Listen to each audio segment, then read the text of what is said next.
Então eu vou começar uma aula agora sobre o planeta Marte, tá? Deixa eu ver uma coisa, aqui tem um...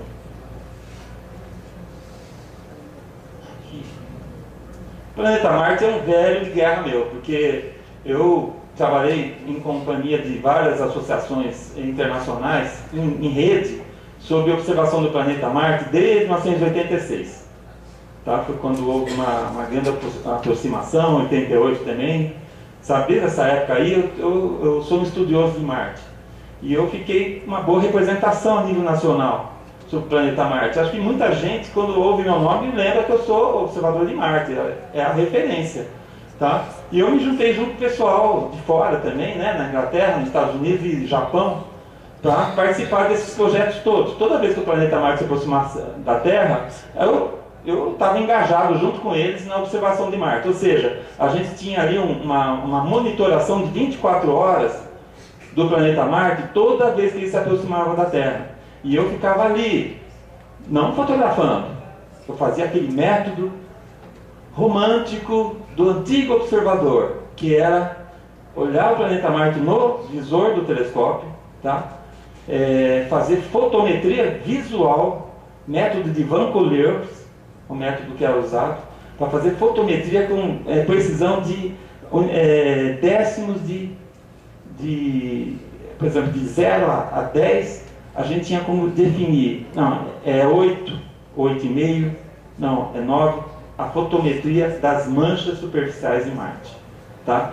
A gente fazia do planeta inteiro. Para que isso? Para ver onde havia mudanças de tonalidade nas manchas escuras. Deixa eu ver isso aqui. Nas manchas escuras do planeta. Aqui. Não, sumiu. Aqui. Ah, tá. Eu acho que entendi. Aqui. Deixa eu ver. Aqui é o... Aqui. Estou conhecendo o aparelhinho. Tá? Essas manchas escuras, vocês podem ver que tem regiões mais claras, outras mais escuras, e a gente fazia a fotometria de cada ponto dessas manchas. Tá? Além de fazer a avaliação das manchas claras que surgiam no planeta, que são nada mais do que nuvens no planeta Marte. Eu usava filtros coloridos, era fantástico. Tá? É aquela coisa de altruísmo, todo mundo se ajudava. Então, eu tive grandes professores de observação do planeta Marte, os melhores da época. Me orientaram, me ajudaram muito a me integrar a eles. Foi algo muito fantástico. Até recentemente. Agora, depois que começou a fotografia astronômica, ela evoluiu em grande escala, então, realmente, o planeta Marte agora ficou mais a nível de fotografia. Mas eu peguei aquela fase romântica da observação do planeta Marte. Vamos ver como é que é aqui.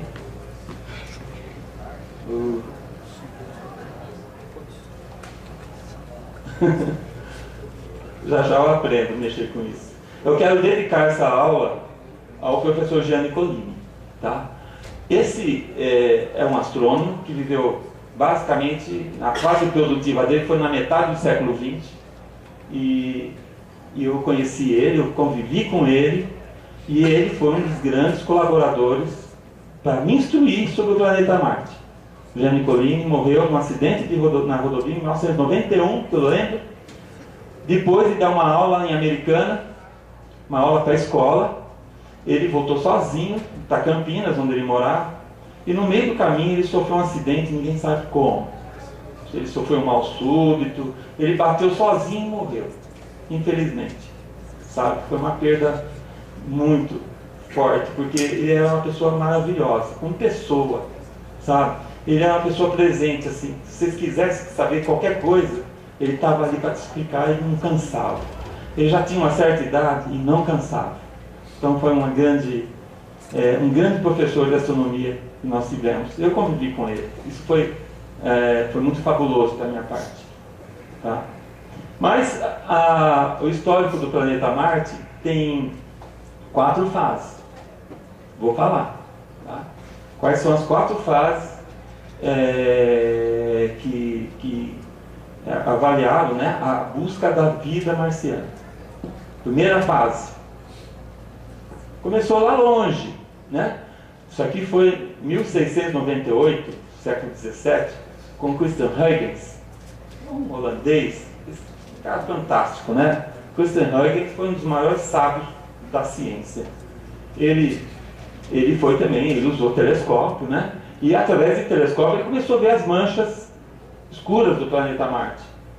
E ele fez, através do telescópio, um estudo especulativo e sem evidências. E apenas foi o primeiro a demonstrar, né, pelo menos ele deu alguma noção das manchas escuras permanentes que ocorrem no planeta Marte. E escreveu um livro, com o Cosmoteoros, em 1698. Lá nesse livro ele comenta: Marte deve ter vida. Tá? 1698. E aqui está o Cosmoteoros. Segunda fase. Usando o telescópio também, né? Quem abordou bem a segunda fase foi William Herschel, que na realidade era um músico. E esse músico, dizem, né, o folclore da astronomia diz que ele usou um tubo de órgão, né, que ele tocava órgão, ele era músico. Inclusive, se vocês entrarem na internet, vocês têm como acessar músicas que ele compôs. Tá?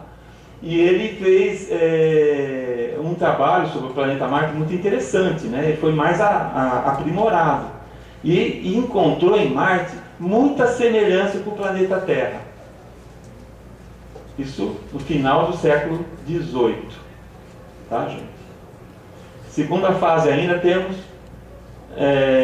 Giovanni Schiaparelli. Eu só estou citando os mais importantes, porque tem muita gente, né, por trás dessas histórias. O Schiaparelli usou telescópio também, né, como instrumento, e fez uma evidência subjetiva, pessoal, não comprovatória, que Marte possuía canais naturais. Segundo Schiaparelli, eram naturais. E fez um monte de desenhos que vocês estão vendo aqui, das manchas escuras do planeta, com um monte de linhas, que eram os canais. Olha, estão vendo? Canais. 1890 aqui. Olha o caderninho dele. Olha ali. Né? Tá vendo?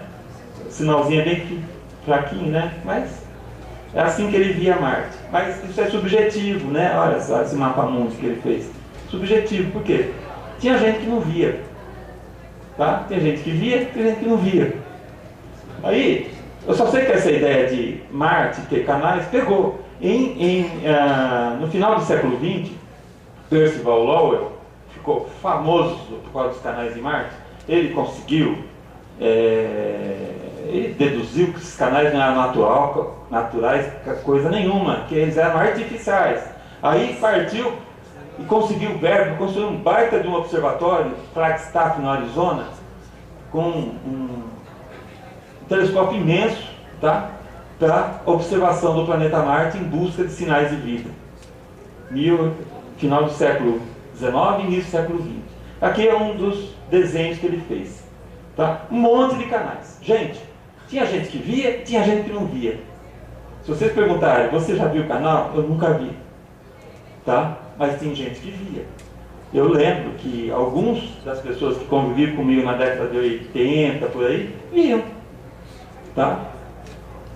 Bom, primeira metade do século XX. Era certo que Marte possuía vida. E a inspiração da literatura e do cinema. Era certo que possuía vida. Volta 100 anos atrás, gente. Todo mundo estava certo que Marte tinha vida, que Marte tinha canais artificiais, e que esses canais eram uma rede de irrigação, porque o planeta Marte era seco, era um deserto, tá? E tinha água nos polos, e esses canais eram uma rede de irrigação das regiões áridas, das regiões equatoriais áridas, e era uma forma de umedecer e levar, né, irrigação, nós fazemos para plantio. Então eles achavam que os marcianos agonizavam naquele planeta seco, tá? E agora imagina, né, a literatura naquela época ela arrasou em cima dessa postura, né, que marciano sofria a seca, né, sofria a falta de água. Então começaram a fazer livros, né, com gravuras, né, Guerra dos Mundos. Então, nossa, aqui tem uma história grande, eu não vou entrar em detalhes, eu estou citando, de H.G. Wells, 1897, porque a Guerra dos Mundos foi até retratada por Spielberg também, né, mas ele considera que essa história é assim, se nós tínhamos um planeta rico em água e vegetação, e Marte era seco e árido, os marcianos invejaram a gente ao olhar nós pelo telescópio. Então, a Guerra dos Mundos foi quando os marcianos resolveram invadir a Terra, atrás das nossas riquezas naturais. Tá? Eu não sei, quem conhece a história sabe como é que terminou. Aí não vem ao caso. Mas o fato é que, na literatura do cinema, ela foi bem representada, a Guerra dos Mundos, através de coisas desse tipo, assim, né? Porque eles vieram, os marcianos invadiram a Terra para arrasar com a gente, tá? Para destruir a gente. Mas a coisa não ficou por aí. Ana Barbera também botou, né, o Marvin, o marcianinho, que aprontava até, né? Não sei se vocês conhecem o Marvin, mas o Marvin era um marcianinho que aprontava com a gente, certo? Porque ele era um inimigo da Terra. Depois, vamos passar para a terceira fase. Qual foi a terceira fase? Foi quando se usou um instrumento chamado sonda espacial, tá?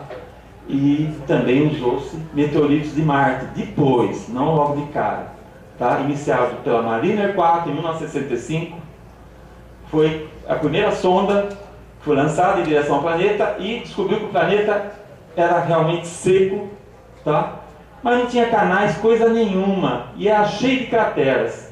Então está aqui a diferença entre os canais, né? Os canais de Lowell e as fotos aqui, inclusive do telescópio Hubble, mostrando a diferença, tá? Então, na realidade, todo mundo que via canal em Marte ficou quieto. Falou assim, nossa, não tem canal. Né? Foi chato, né? Pensou? E todo mundo achava que Marte tinha vida. De repente, acho que não tem, não. Estavam certos disso. Marte não tem vida, né? Mas na realidade Marte tem umas manchas escuras, né? Como vocês estão vendo um globinho aqui, eu coloquei um globinho de Marte aqui, tá? E essas manchas escuras chamavam muita atenção naquela época. Eles achavam que era regiões de... Primeiro pensavam que era regiões de água, mas depois descobriram que não, né? Mas podia ser uma região de vegetação, tá? Então achavam que podia ter vida, sei lá, vegetal em Marte. Mas virou uma polêmica. O que é essas manchas escuras em Marte? Qual é a verdadeira natureza delas? Aí, a natureza dela foi descoberta já na década de 70, através das Vikings, quando eles fizeram uma análise um trabalho. Os Vikings eram sondas orbitais que fizeram uma análise sobre inércia térmica, ou seja, a radiação que vinha da superfície do planeta depois do pôr do sol, né? Quando era do lado escuro, do lado noturno do planeta. Por quê? O que acontece? Vocês sabem muito bem que no final da tarde, mesmo no início da noite, as pedras ficam quentes no início da noite e persistem quentes até umas certas horas da noite. Já regiões de areia, elas esfriam rapidinho. A areia da praia, vocês não conseguem pôr o pé, a não ser de chinelo. Quando o sol está a pique e a areia está quente, ela esfria rapidinho no final da tarde. Tá? Agora, pedra não, pedra demora. Aí, usando esse contexto, né, essa base, aí encontraram, então, que as regiões escuras de Marte eram cheias de pedras. Por isso que elas eram pedras escuras, pedras basálticas, de minerais oxidados. Tá? Então, era justamente isso. O que são as pedras? Basalto. Basalto do quê? Vulcânico. Depois eu vou até mostrar para vocês. Eu trouxe aqui 3 meteoritos de Marte. Tem um pequeno. O pequeno é uma pedra basáltica originada de vulcões marcianos. Tá? Na realidade é uma pedra escura, uma pedra preta, típica das regiões escuras de Marte. E as outras duas são mais claras. Então está aqui, né? as pedras eram de natureza basáltica, composta de ferro não oxidado. Então está aqui, uma foto da Viking típica, né, mostrando uma rocha escura aqui, né, e a cobertinha de areia, areia mesmo, pó. A Marte tem muita areia, muita poeira, né, e às vezes descobre as pedras escuras. É por isso que as tonalidades que eu estudava quando fazia o trabalho de observação de Marte, por isso que às vezes essas tonalidades mudavam, às vezes ficavam mais claras, às vezes mais escuras, por causa da deposição e retirada da areia por cima das pedras. Então, o que é o planeta Marte? O planeta Marte é isso aqui que vocês estão vendo. Então, aqui está um planisfério, inclusive colocando aqui a posição das várias sondas que desceram, né? Então, nós somamos 4, 5, 6, 7 sondas que desceram em Marte e mandaram dados da superfície para nós. As características físicas, que a gente pode dizer, ele é vermelho porque ele é rico em hematita, que é um óxido de ferro, né? Lembrando, o ferro, quando é oxidado, ele fica avermelhado, tá? E o oxigênio que oxidou as rochas, vocês podem muitas vezes perguntar assim, pô, mas de onde veio o oxigênio? Simplesmente disso, dissociação da água e a perda do hidrogênio, principalmente pela ação do ultravioleta, tá? Então ele libera oxigênio. A atividade de peróxido de hidrogênio, a água oxigenada, que libera oxigênio também, que Marte também tem isso. E a quebra estrutural do quartzo, tá? O quartzo quebrando libera aquele oxigênio que vocês estão vendo ali embaixo, tá? Aqui, né? Então esse oxigênio também é liberado. Esses oxigênios que oxidaram os minerais marcianos. Não foi oxigênio de origem de vida, tá? Foi oxigênio de origem mineral, tá? O planeta Marte tem uma superfície igual à soma das áreas dos continentes da Terra. Ou seja, Marte, se ele é igual à soma dos continentes da Terra, nós temos um planeta Terra inteirinho para explorar. Do mesmo tamanho da Terra, porque nós não usamos os mares, nós usamos só os continentes, somos animais terrestres. Tá? E Marte equivale. Tá? Então tem muita coisa boa lá em Marte para conhecer ainda. Tem muito espaço. Marte é um planeta que tem um ângulo o eixo de rotação dele é desviado 23 graus em relação à sua órbita, ou seja, igualzinho à Terra. Isso gera estações do ano em Marte, da mesma forma como na Terra. Nós temos o Sol ali, o Sol em Marte é 44% menos brilhante que na Terra, porque está mais longe, equivale um dia meio nublado, pronto, tá? Equivale a isso, dá para enxergar super bem. E lá a gravidade é 38% da Terra. Então, 38%, se você pesa em 70 quilos, multiplica por 38%, vai saber quanto que vocês vão pesar em Marte. Ou seja, vão pesar menos que na Terra. Tá? Porque a ação da gravidade dele é menor porque ele tem menos massa. Tá? Marte também é um planeta que tem uma dicotomia, ou seja, ele tem regiões lisas, né? Regiões lisas e regiões rugosas, cheias de crateras. Tá? E as regiões lisas, na realidade, foram formadas por derramamento de lava vulcânica, ou seja, formou grandes platôs vulcânicos. Aqui é a região de Tarsis, tá? Região de Tarsis é onde tem os grandes vulcões marcianos. Eles inundaram o planeta com lava, né? E uma das regiões de Tarsis é do tamanho do Brasil, gente. Ela quebrou, ela fraturou, tá? E formou vários marinéries, que é um dos maiores cânions do sistema solar, tá? Então tá aqui, né? O cânion aqui em cima, né? No foto global, tá ruim mesmo isso aqui. Eu acho que eu vou tá ruim de acertar fixo. Saiu fora do. Acho que tem que ir lá. Ali naquela setinha, gente, eu estou mostrando o Vale dos Marineres, que é a grande fratura no platô vulcânico de Marte. Dá para ver da Terra. E aqui uma foto minha mostrando justamente a posição do canalzinho, que é o único canal de Percival Lowell. O único canal. que ele via e considerava um canal, na realidade era o Valles Marineris, tá? E está aqui a setinha mostrando a posição dele, da manchinha compridinha que vale o Valles Marineris. E aqui estão os grandes vulcões marcianos. Tem o maior vulcão do sistema solar, Olympus Mons, que é esse aqui. Esse aqui é o Olympus Mons. Grande. A base dele é do tamanho do estado de São Paulo. A maior montanha do sistema solar. Tem 25 km de altura, quase 3 vezes o pico do Monte Everest. Tá? Ele é muito grande.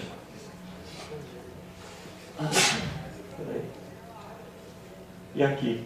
Marte também tem marcas de rios secos, crateras com sinais de inundações e lamaçais, surgidos há quase 4 bilhões de anos atrás. Tá? Então são várias marcas de rios secos, como vocês estão vendo aqui agora. Olha aqui, ó, esse é típico de fluxo de água em grande quantidade, né, que até marcou as crateras. E hoje considera-se que Marte, pelo menos no passado, tinha oceanos cobrindo pelo menos 60% do hemisfério norte, como vocês estão vendo aqui. Tá? Então, a Marte, no passado, devia ter uma quantidade de água muito grande na superfície. O que não poderia ser diferente da Terra, né, gente? Vou explicar por quê mais para frente. E tinha os canais, né, onde tinha água, e, em contraste, as condições do passado, hoje Marte possui uma pressão atmosférica muito baixa, 6 milibares. Porque para ter água naquela quantidade, tinha que ter uma pressão atmosférica muito alta, lá na ordem de 1000 milibares igual da Terra. Mas hoje Marte tem 6 milibares, quer dizer, menos de 1% da pressão atmosférica que ele já deve ter tido, ou da nossa pressão atmosférica. Marte praticamente não tem ar, né? E a superfície marciana, a água existe apenas no estado gasoso ou sólido. Não existe líquido, porque não tem pressão para manter a água no estado líquido. A água passa do estado sólido, né, para o gasoso, que na realidade são cristais, e diretamente do gasoso para o sólido, sem passar pelo líquido. Chama-se sublimação, né, gente? Essa forma de mudança de estado da matéria. E como explicar o sumiço da maior parte da água e também da atmosfera marciana? Então, se Marte tinha tanto ar, uma pressão tão boa, e tanta água, e uma pressão atmosférica suficiente para manter a água líquida, onde foi tudo isso? Né? Que é a grande dúvida, né? Perda da água à atmosfera. A gente precisa saber sobre o sumiço da água. Marte perdeu a maior parte da sua atmosfera para o espaço. É a maior probabilidade. Tá? Por quê? Porque hoje existem métodos de avaliação que quando você estuda isótopos mais pesados de certos elementos químicos. Isótopos possuem nêutrons a mais. Nêutrons pesa, tá? Então, em relação a um elemento químico com menos nêutrons, por exemplo, imagina um mesmo elemento químico com menos nêutrons em relação ao mesmo elemento com mais nêutrons, os mais leves são os que têm menos nêutrons. E o que aconteceu? Então, uma forma de estudar, né, o que aconteceu é ver os isótopos de argônio mais leves, tá? Eles desapareceram, eles sumiram. Em compensação, os argônios mais pesados ficaram, tá? Homólogos mais pesados permaneceram. Ou seja, exemplo, o deutério, que é o hidrogênio sem o nêutron, né? Então, o deutério ele possui uma concentração marciana 7 vezes maior que a Terra. Ou seja, a Terra tem menos deutério que Marte. Por quê, gente? Imagina o seguinte. A Terra, então, tem uma proporção hidrogênio e deutério. O hidrogênio é sem o nêutron, o deutério é com nêutron, tá? Então o deutério é mais pesado. Se vocês virem a proporção entre hidrogênio e deutério na Terra, tem muito mais hidrogênio na Terra do que em Marte. Então a proporção de hidrogênio em Marte é bem menor. Isso significa que Marte perdeu a forma mais leve, que é o hidrogênio. Agora, a forma mais leve vamos pensar assim, é um gás facilmente eliminado, tá? Por excesso de calor, tá? Ou por alguns motivos que eu vou mostrar aqui agora. Então, na realidade, o que se observa frente a isso? Que Marte perdeu realmente uma boa parte da atmosfera e levou com ele todos os gases mais leves, tá? Quais são as causas mais prováveis para que isso aconteça? Choque de asteroides no cinturão, porque Marte está bem pertinho do cinturão de asteroides, então ali devia haver muitos choques. Perda do campo magnético, isso aqui é muito importante. Marte tem um campo magnético muito pequeno. E disso a expulsão da atmosfera marciana para o espaço através do vento solar. Tá? Então imagine, o campo magnético de Marte, o campo magnético, ele protege a atmosfera das fulgurações do Sol, ou seja, das explosões solares, que lançam massas de vento solar em direção aos planetas. Esse vento solar sopra a atmosfera dos planetas. Agora, qual a melhor forma de esse vento solar não soprar a atmosfera dos planetas para fora dos planetas?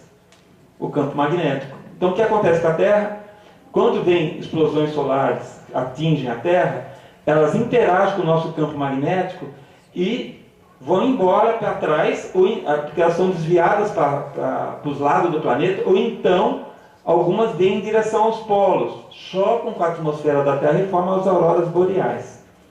Certo? Agora, em Marte, como perdeu a boa parte do campo magnético, o vento solar bate de frente com o planeta. Então imagina o seguinte, imagina aqui, ó, como vocês estão vendo, aqui está o Sol e ali está Marte. Antes era uma atmosfera bem mais densa e ele era líquido, tinha água. Quando ocorreu as explosões, ó, o que acontece? Os ventos solares sopram a atmosfera marciana para fora, ou seja, a atmosfera marciana rareou, tá? Também por causa da perda do campo magnético. E a água? E a água de Marte? Pô, Marte está seco, né? Não estou vendo o oceano. Começaram a analisar. Um dos achados foi descobrir que Marte tem, abaixo do subsolo, terrenos hidratados. Tá? Então, aqui está inclusive um mapa mostrando as regiões mais hidratadas de Marte. Tem água embaixo do solo. Então, aqui, o que é azul, gente, são as regiões mais hidratadas, tem mais água. E os vermelhos são as regiões mais secas. Então encontraram sim a presença de água em Marte. Mas não é o suficiente, viu, para o que era no passado. Inclusive tem uma grande quantidade de água aqui nas regiões polares também. Olha só que interessante. Um choque na superfície de Marte liberou gelo, tá? A água, quer dizer, foi um choque, atingiu o planeta, atingiu a água no subsolo, essa água fluiu para a superfície e logo congelou por causa da baixa temperatura do planeta, tá? Então aqui é uma evidência grande, da presença da água, o choque, né? E a água toda cristalizada aqui na formação de gelo, tá? Que aconteceu. Em 2006, a sonda Mars Global Survey detectou ravinas nas encostas das crateras, ou montanhas formando estrias no solo marciano. Isso daqui, gente, foi até interessante na época. Saiu com uma notícia bomba, né? Pô, mas Marte tem sinais de água corrente, né? Eram águas que parece que surgiam de alguma nascente e logo sublimavam, né? Quer dizer, elas não chegavam a empoçar, mas surgia, ó, aqui, ó, uma foto antes e depois. Quer dizer, eram marcas que surgiram recentemente, né? Como se a água tivesse fluído. Mas, em 2014, uma notícia veio jogar um balde de água fria em cima. Quando eles detectaram blocos de gelo rolando pelas encostas, formando estrias, como se fossem estrias de água. Eram blocos de gelo do quê? Não é bloco de gelo de água. Aliás, é bloco de gelo seco, gelo de gás carbônico, que é o componente mais importante da atmosfera marciana. Então é bloco de gelo seco formando estrias. Estragou um pouco, né, a história da água, mas não parou por aí. Tá? A Mars Reconnaissance descobriu, outra sonda, né, de orbital, descobriu outras ravinas muito mais sugestivas de água. E há numerosas ravinas. Tá? Olha só, aqui é o seguinte, disso daqui eles concluíram que aqui não era gelo, não tinha como ser gelo. Aí ele detectou ainda, para completar, sais de percloratos hidratados nas ravinas. Percloratos, Marte tem muito cloro, gente, tem muito cloro lá. Abaixo a temperatura de congelamento da água a menos 70, ou seja, então a menos 70 graus é possível que a água persistisse por mais tempo, tá? Porque a água com sal, a temperatura de congelamento diminui. Então em Marte, esses percloratos, que são sais, então mantinha a água líquida por mais tempo. Então era possível sim enrolar água por baixo das encostas, tá? E esses percloratos existem, inclusive em meteoritos marcianos. Aqui tem dois, inclusive o T5 e o ETA 79001, que são ricos em percloratos, típicos de Marte. Raro na Terra, percloratos dizem que existem no Atacama, mas é raro, porque perclorato é um sal ruim para a vida. É comum em Marte, né? Raro na Terra, mas comum em Marte. E outra coisa, quando aquecido libera oxigênio. O oxigênio é um dos átomos mais reativos que existe, tá? Na natureza. O oxigênio adora combinar. Resultado péssimo. Por quê?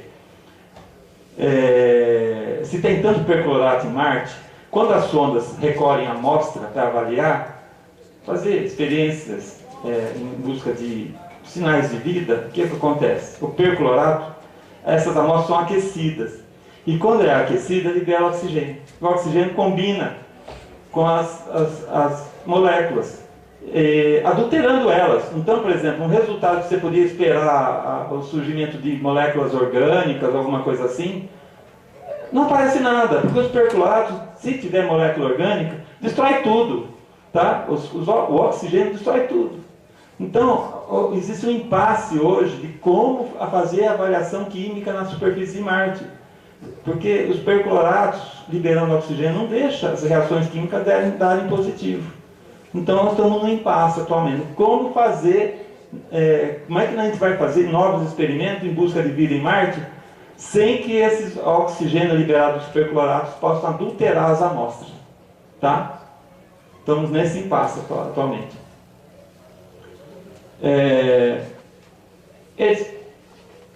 Assim, vamos pensar um pouquinho melhor, tal, né, mais positivo. Eles podem ser usados no metabolismo de um provável ser vivo. Tá? Da mesma forma, como os halofílicos são bactérias que vivem em regiões muito salinas, em meios ambientes salinos, eles sobrevivem também, né? E essas bactérias, elas sobrevivem porque ela tem um citoplasma muito rico em sais. Então ela faz um equilíbrio osmótico com o meio onde elas vivem. Tá? Pode ser que Marte aconteça a mesma coisa. Né? Mas quando descobriram as ravinas, ficou até legal, porque na realidade a imprensa fez bastante divulgação, né? Inclusive gozações também, né? Que eles fizeram esses desenhinhos. O próprio Google teve, né, na entrada do Google um desenho desse tipo, né, mostrando Marte tomando água. Tá? Atmosfera marciana. Bom, é rica em gás carbônico. 95% de gás carbônico, olha, quase nada de oxigênio. Tá? A gente sabe muito bem que o oxigênio da Terra tem uma grande origem pela vida terrestre, os seres vivos fotossintetizantes. Marte não tem, né? Aparentemente não. Então tem pouco oxigênio. Agora a temperatura de Marte, ó, aqui é a temperatura em graus centígrados, do lado esquerdo do mapa. E aqui mostrando um ano inteiro marciano medido pelas sondas, aqui o Spirit. Tá? Então vocês podem ver que a temperatura no verão, ó, que é... Cadê? Que aqui no verão o Winter, acho que tá tão carente, não dá pra ver. Aqui é o Summer.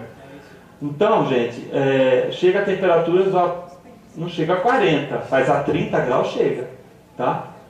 E mas o problema de Marte, quando não tem uma atmosfera para segurar o calor, a atmosfera é muito rarefeita, a temperatura à noite cai demais, cai a menos 60, menos 70. Tá? O que mantém o efeito estufa, não, além dos gases estufas, é uma atmosfera densa. Porque se não for densa, a temperatura cai à noite. Tá? Sem o calor do sol cai muito. Então dá um gradiente de temperatura entre a temperatura do dia e a temperatura da noite muito grande. Né? Mas ele tem bastante nuvens, né? Como vocês estão vendo aqui, fotos do telescópio Hubble. Marte é um planeta que tem atividade. Apesar de ter uma atmosfera tão ruim, tão rarefeita, tem bastante atividade de nuvens, né? Como essas fotos aqui, ó, mostrando nuvens passando numa região onde desceu uma das sondas, a Fênix. Tá? E outra coisa, tem rajadas de vento também, como essas fotos aqui mostrando o vento marciano balançando, né? O pêndulo. Né? Também tem marcas de remoinhos, isso aí parece que é uma coisa muito comum em Marte, um planeta seco, né? Cheio de poeira, é bem comum acontecer isso. Né? E também tem as tempestades de areia, que são uma das marcas registradas do planeta Marte. Porque as tempestades de areia em Marte, elas se tornam imensas, globais. Varre o planeta inteiro uma tempestade de areia. Como é que pode uma coisa dessa, né, gente? O planeta inteiro fica envolto em uma tempestade de areia. Essa aqui são as fotos que eu mesmo fiz. Em 2001, foi uma aproximação de Marte, e eu fiz as primeiras fotos do planeta antes de uma tempestade de areia, mas ninguém sabia que ia ter. Tá? E eu tive a sorte de fazer fotos dos 360 graus do planeta. Quando eu acabei o trabalho de fotografar todo o planeta, iniciou uma tempestade de areia. Eu já tinha acabado o trabalho, aí iniciou uma tempestade de areia. Foi assim, caiu do céu. Uma tempestade de areia global em Marte, na minha cara. Continuei o trabalho de fotografia. Olha só as diferenças, gente. Olha as diferenças. Aqui foi quando começou. Tá? Ó, aqui antes da tempestade, aqui começou, ó, já clareou aqui, ó, tá vendo? Mais escuro, aqui mais claro. Depois foi, ó, a transparência atmosférica do planeta foi diminuindo gradativamente, ó. Olha só as diferenças aqui. As marcas escuras do planeta quase desapareceram. Aqui praticamente nem se vê. Então, na realidade, olha, Marte, ele foi totalmente envolvido numa tempestade de areia. Uma coisa que chama muita atenção. Tá? E eu tive a sorte tremenda de documentar tudo isso. Aconteceu no momento de aproximação do planeta. E aqui tá as imagens também feitas, né, pela Mars Global Survey, na mesma época, né, mostrando o envolvimento da atmosfera. Aqui o vermelho aqui é o aumento da densidade da tempestade de poeira. Então aqui no azul antes da tempestade, e aqui no vermelho aqui embaixo durante a tempestade. Tá? E aqui também tem uma foto da telescópio Hubble. Tá? Antes da tempestade e durante a tempestade. Tá vendo a diferença? Como fica? O planeta está todinho envolto numa tempestade de areia. E a transparência atmosférica nessas fotos feitas pela Opportunity mostra uma redução dramática, né, da luminosidade do dia. Né? E a busca de vida em Marte, gente? Como é que fica? Agora eu já mostrei o planeta, tá? Como é que ele é. Vamos agora no ponto. Vamos agora entender o que acontece com Marte. Há 100 anos atrás achavam que Marte tinha vida até inteligente, com tecnologia, engenharia e tudo mais. Tá? Hoje a gente sabe que não é assim. Mas aquela ansiedade de buscar vida em Marte continua. É o planeta mais parecido com a Terra. Meu Deus do céu, Marte tem que ter vida, não é possível. Seria o mais parecido com a Terra. Tá?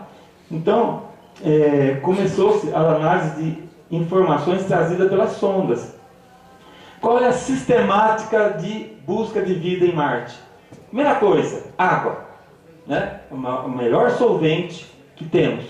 Você pode falar de metano, pode falar do que for, mas a água é o melhor solvente que existe para a vida. Tá? A água nos 3 estados da matéria. e sinais de abundância no passado. Outra coisa, matéria orgânica na superfície. Tem que buscar matéria orgânica. Estruturas de origem biológica. Bom, a Terra teve estromatolitos, até hoje se encontra, né, resquícios dela. Será que Marte não tem nada preservado de estromatolitos? Só para quem não sabe, estromatolitos foi uma das estruturas formadas já, tipo 3,8 bilhões de anos atrás.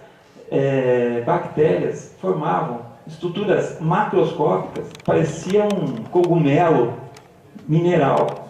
Eles faziam estruturas enormes na Terra. Será que Marte não poderia ter, pelo menos, estromatolitos fossilizados? Metano, outra coisa, metano em concentração sazonal. E sinais de vida em rochas marcianas. Vamos lá. Vamos fazer o seguinte. Vamos para um lugar, aí, né, nessa época aí, pouquinho antes, né, buscando vida na Terra, sinais de vida, vamos ver se a gente acha alguma coisa que lembra a vida, nem que seja alguma imagem, né, alguma coisa assim, que possa ser vista. Não, isso aí parece um fóssil, não, isso daí parece sei lá, um estromatolito mesmo, quem sabe. Vamos descer, botar uma sonda dentro de uma cratera que outrora foi inundada de água, tá? Ou seja, uma cratera que era uma lagoa. Lagoa pode ter vida, né? Aí encontraram a cratera Gale, uma cratera que tem sinais que deveria ser água na sua superfície, ou seja, no seu passado devia ter uma região formada de água, tá? Vamos continuar. Então escolheram uma região que devia ser inundada no passado. Então estamos aqui, vendo a cratera Gale. Aí escolheram esse local para pousar a sonda, Curiosity. E ela desceu e fez as imagens da superfície de Gale, onde outrora devia ser inundada de água. Tinha que ter fósseis, né, gente? Né? Um lugar muito interessante, né? Quer dizer, a curiosidade da Curiosity, trazida para a Curiosity, era muito grande, né? Aí encontraram ali uma região muito interessante, né? Assim, parece desertos, né, da Terra. Realmente, Marte também realmente parece a Terra em alguns aspectos. Olha o pôr do Sol em Marte, né? Não fica muito longe de nós. Mas o Sol deve ser bem menor, né? Com certeza. Mas aqui tem alguns sinais de sedimentação aquosa nas encostas ali da cratera Gale, fotografado pela Curiosity, né? Então, são camadas, tá?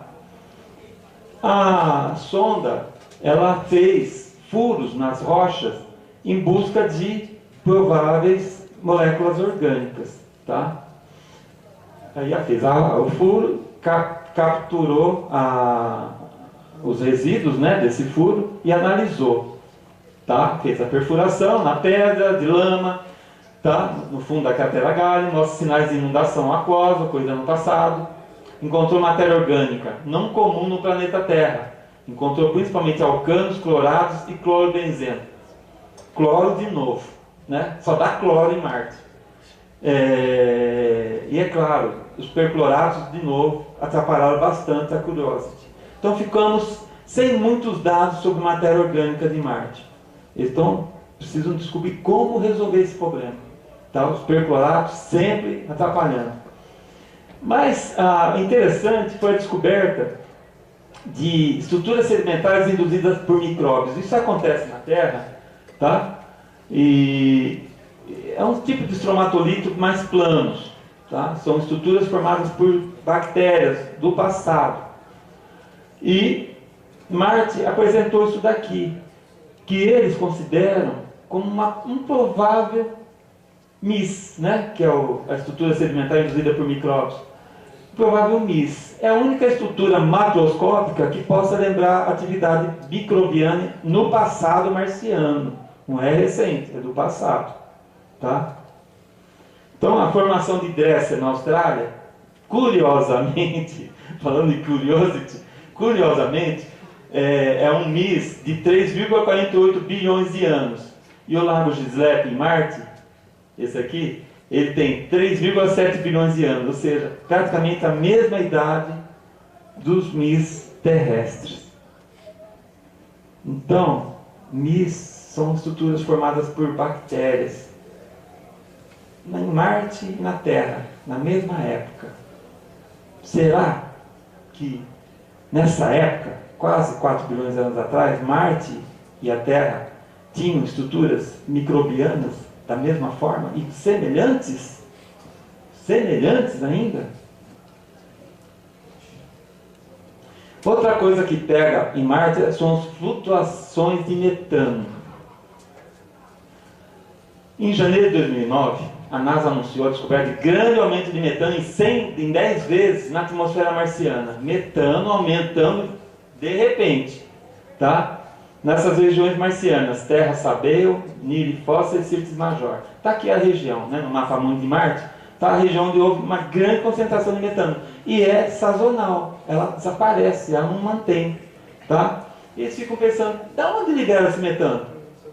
Né? E toda a mesma época do ano surge metano. Né? É um grande enigma. Né? Falam até de prováveis, que metano é muito ligado a seres vivos. Mas eles pensam, pode ser calatatos, ou seja, um tipo de molécula que é um reservatório de metano e que às vezes pode ser eliminado para a atmosfera. Mas esse metano devia ser gerado por micro-organismos extintos. E esses clatratos seriam apenas depósitos do passado. Tá? A origem do metano, então, fica até controverso. Pode ser biológico, através de bactérias existentes no subsolo marciano, bactérias recentes. Pode ser um processo geológico envolvendo vulcanismo, olivina com água ou ferrugem. Isso são atividades minerais que possam gerar metano. Lembrando que na Terra, 95% do metano é de origem biológica. Apenas 5% vem da geoquímica. E em Marte surge esse monte de metano. Tá? É o tipo da coisa, né, gente? São sinais. Tá? E nos meteoritos? Considerando que meteoritos são pedras que vêm de Marte, meteoritos marcianos vêm de Marte. Até estávamos conversando aqui agora, antes de começar a aula, né? Como que pode uma coisa dessa, né? Uma pedra marciana vir cair na Terra? Eu acho o seguinte, eles acham que às vezes ocorre, Marte tem um detalhe. Eles consideram, tá? Que os choques que às vezes Marte recebe, as explosões de choque, a explosão joga pedaços do planeta Marte para o espaço. Aí você fala assim, nossa, mas joga pedaço para o espaço? Sim, gente. Em primeiro lugar, não pense que Marte é igual à Terra. A Terra tem mais massa, tem mais atração gravitacional. Marte tem menos. Ainda tem água abaixo da superfície. Imagine aquela água aquecida repentinamente, tá? Gerando uma baita de uma energia que gera até uma propulsão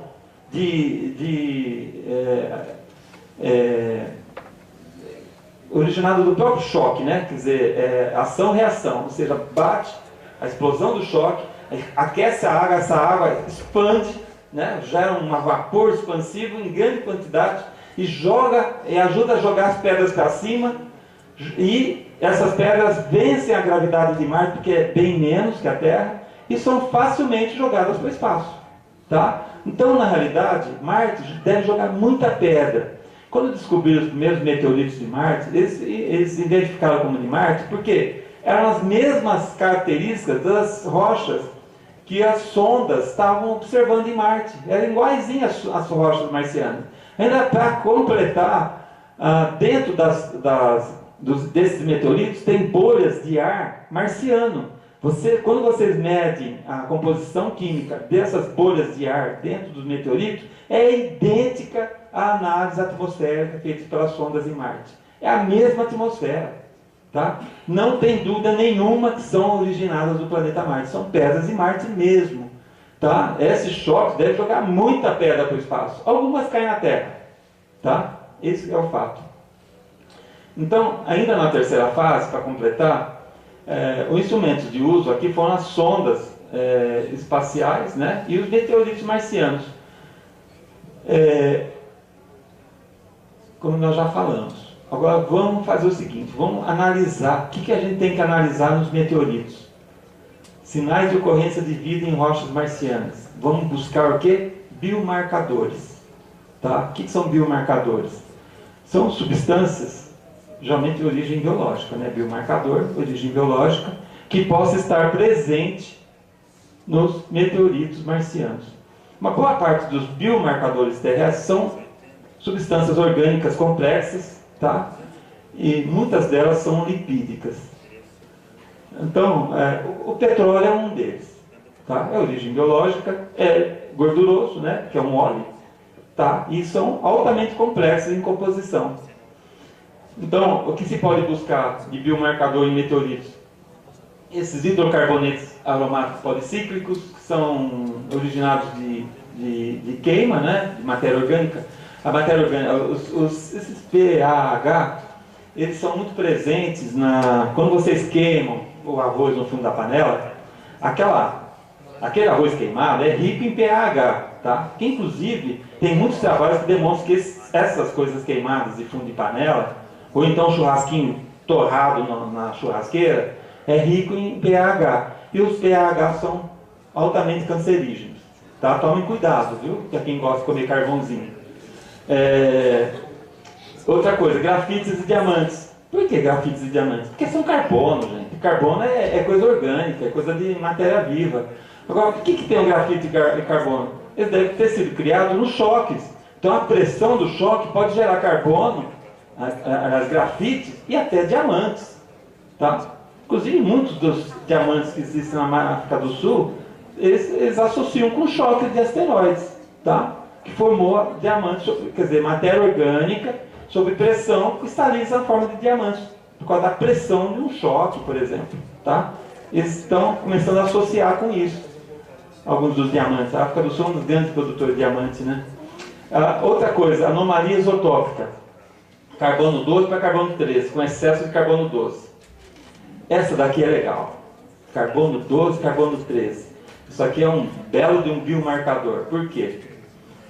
Porque os seres vivos preferem usar o carbono 12. Veja bem, carbono 13 é um isótopo, ou seja, ele tem um próton a mais do que o carbono 12. Os seres vivos preferem usar o carbono 12. Talvez porque é mais leve, né? Por ser mais leve, gasta menos energia. Ele se amoldou bem ao usar carbono 12. Então, o resultado: toda vez que vocês veem algum lugar que vocês estão analisando com excesso de carbono 12, pensem em vida. Porque carbono 12 não ia acumular à toa. Acumula quando tem algum processo biológico naquela região. Tá? Então, quando vocês analisam o carbono, a proporção de carbono 12 e carbono 13, vocês estão analisando a presença ou não de vida. Tá? Isso é um processo muito legal. Tá? Outra coisa, outra substância é o querogênio, que é uma substância muito interessante também, que é um belo de um biomarcador, da mesma forma como são o betume, o petróleo, tá? E eles foram também encontrados em alguns meteoritos, tá bom? No NWA6162, NWA856 e no Ticinte. Esse Ticinte está aparecendo, né? Eu vou falar umas coisas do Ticinte para vocês daqui a pouco. Então, o querogênio é uma mistura de compostos químico-orgânicos que compõe uma porção da matéria orgânica em rochas sedimentares. É insolúvel em solventes orgânicos devido ao seu alto peso molecular. Ele é muito pesado, ele tem muita molécula, né? Principalmente orgânica. Só é solúvel se for betume. Nunca confundir com querosene, tá? Não tem nada a ver com querogênio. Ele ocorre também em meteoritos condritos, tá? Condritos ordinários, condritos carbonáceos. Principalmente esses aqui, né? Que eu enumerei, CV, CM e o TAG Schleich. Então, querogênio também pode ser originado de forma inorgânica, nem sempre é orgânico. Então, vida em meteoritos. Aqui está a lista de meteoritos que deve ter vida, ou sinais de vida, ou devemos procurar sinais de vida. digo vida, mas sinais de vida, pelo menos. Em 1996, o David McKay anunciou, eu lembro muito bem disso, foi uma explosão de notícia, até o Bill Clinton, que era presidente dos Estados Unidos, deu a notícia, ele mesmo deu a notícia que tinha encontrado vida em Marte. 1996, eu lembro bem disso. Né? Era um meteorito encontrado na Antártida, o Alan Hills, 84.001, né? Em agosto de 96, as notícias explodiram, né? Tá? Todo mundo que esperava encontrar no mínimo um quadrúpede, um bípede em Marte, encontraram alguns fósseis de prováveis bactérias. Nossa, isso foi uma decepção para a imprensa. Na época foi, eu não vi assim, né, gente? Pelo amor de Deus, né? Quem podia imaginar marciano, um quadrúpede andando em Marte? Eu acho que tinha que se encontrar no mínimo germes, né, claro, né, micro-organismos. Mas eles encontraram nesse meteorito glóbulos de carbonatos, que relativamente está relacionado com vida, algumas vezes, né? Cristais de sulfito de ferro e magnetita, também pode estar relacionado com vida. Outro, de novo, pH, e fósseis de micro-organismos com 20 nanômetros, muito pequenos, mas pareciam, né? Aí virou uma polêmica. Olha, gente, falar de vida em Marte, se preparem. Se vocês encontrarem, quem que gostaria de fazer trabalho em astrobiologia aqui? Por favor, só levanta a mão, só para mim ter uma noção. Que público que eu estou vendo, que eu estou tendo. Olha, então tá. Eu digo para vocês o seguinte: se vocês forem mexer com pedras marcianas e tudo mais, encontrarem evidências, vocês vão com calma. Porque tem um monte de gente querendo pegar vocês e bater em vocês, se vocês falarem que encontraram. Olha, começou desde o século XIX, né, falando que Marte tem vida. Então, falar que Marte tem vida é assim, só falta você chegar e falar assim: olha, gente, ó, tá andando, ó. Se não estiver andando, pelo menos o meio científico, né, ela vai ser muito criteriosa. Então a gente, na verdade, não tem muita liberdade para anunciar sinais de vida em coisas de Marte. Tá? O Ticinte. Esse é um meteorito que caiu em 2011. Uma xergotita que tem 600 milhões de anos. Xergotita é um tipo de basalto, tá? Vindo da superfície de Marte. Gente, eu vou passar para vocês verem. Eu vou falar do Ticinte. Eu vou deixar para vocês verem, para vocês olharem. Eu tenho aqui, então, 3 fragmentos de meteoritos marcianos. Então vocês vão ver um maior, que é um meteorito marciano, uma rocha marciana, sem muita significância científica. Tem um pedacinho do Ticinte aqui, e tem uma pedra mais pretinha. Essa pretinha é uma rocha, como eu já falei para vocês, vindo daquelas regiões escuras de Marte. É uma rocha vulcânica, tá? E rica em minerais oxidados, por isso que ela é escura. Eu vou passar para vocês, depois vocês vão passando aqui. Pelo menos vocês vão ver pedras de Marte na mão, né? Pelo menos. E eu estudo elas. Então vamos em frente. Aqui eu tenho uma coisa muito legal para mostrar para vocês. Baseado nessa literatura aqui, um trabalho muito bem feito. Esse trabalho é lindo, tá? É um trabalho feito, foi encabeçado pelo Yang Tinglin, que é um chinês, tá? Academia, deixa eu ver, esqueci. Academia Chinesa de Ciências. Isso, Academia de Ciências. Você está vendo? Eu não estou vendo, mas é isso mesmo, tá? Muito bem, obrigado. E nesse trabalho, eles fizeram um trabalho muito minucioso sobre o Ticinte. E quem lê essa publicação aprende muito, viu, sobre busca de vida em Marte, em meteoritos marcianos. Porque eles são bem criteriosos, é um verdadeiro manual de como proceder. É muito legal, tá? Então, o que eles encontraram lá? O que eles descrevem? Ticinte é uma rocha que tem microfraturas em torno de 10 micrômetros de largura. É uma rocha de superfície marciana, viu? E nessas fissuras tem uma penetração de fluido orgânico. Eles identificaram querogênio. Veja bem, querogênio na Terra é vida. Em Marte, aquela história que eu falo para você, será? Né? Na Terra é vida. Em Marte, não sei. Diamantes originados na pressão do choque sobre a matéria orgânica. E lá, sim, tem bastante diamante na sua composição. Tá? Aqui está toda a referência aqui embaixo do mesmo trabalho. Outra coisa. Analisando o carbono do querogênio, encontraram isso, gente. Um enriquecimento de carbono 12 em relação ao carbono 13. Eles usaram como padrão o próprio carbono do CO2 atmosférico de Marte e encontraram enriquecimento de carbono 12. E agora? Em Marte, o trabalho é bem criterioso. Eles falam que não houve contaminação com a Terra. Eles explicam tudo, como é que eles fizeram para evitar o argumento que isso aí é contaminação terrestre. Eles são bem categóricos, e demonstram muito bem feito o trabalho. Não houve contaminação. Tem enriquecimento de carbono 12. E agora? Eu fico ali pensando, fotossíntese, Marte? Peraí. Em Marte teve fotossíntese, na Terra também. São dois planetas separados. A vida surgiu lá e surgiu aqui. Será que a vida surge tão fácil assim? Surgiu na Terra e surgiu em Marte? Começar a pensar, né? Tá? E surgiram e criaram coisas semelhantes. Quer dizer, o que surgiu na Terra surgiu em Marte. Fotossíntese em Marte. Será?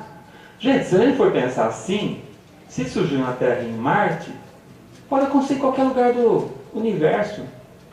Possivelmente, micro-organismos fotossintéticos pode ser algo muito comum. Uma tendência da evolução química, formar micro-organismos com atividades fotossintéticas. Seria formidável, hein? Se tivesse certeza disso. Aí a gente pensava assim, o universo deve estar lotado de vida. Tá?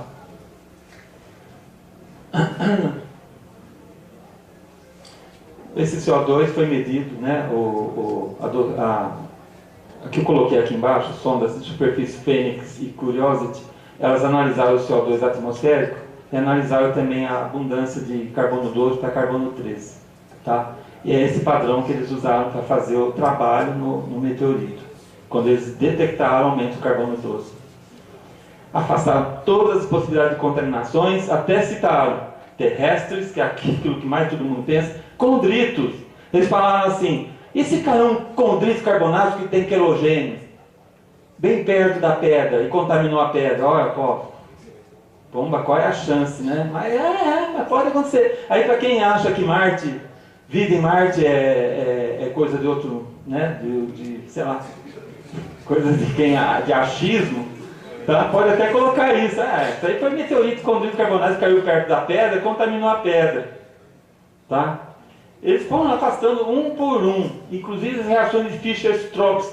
Essas reações, curiosamente, geram um excesso de carbono 12. Não são reações não biológicas, tá? São reações não biológicas, mas geram um aumento de carbono 12. Mas não quer dizer que a Fischer-Tropsch seja uma reação muito comum, tá?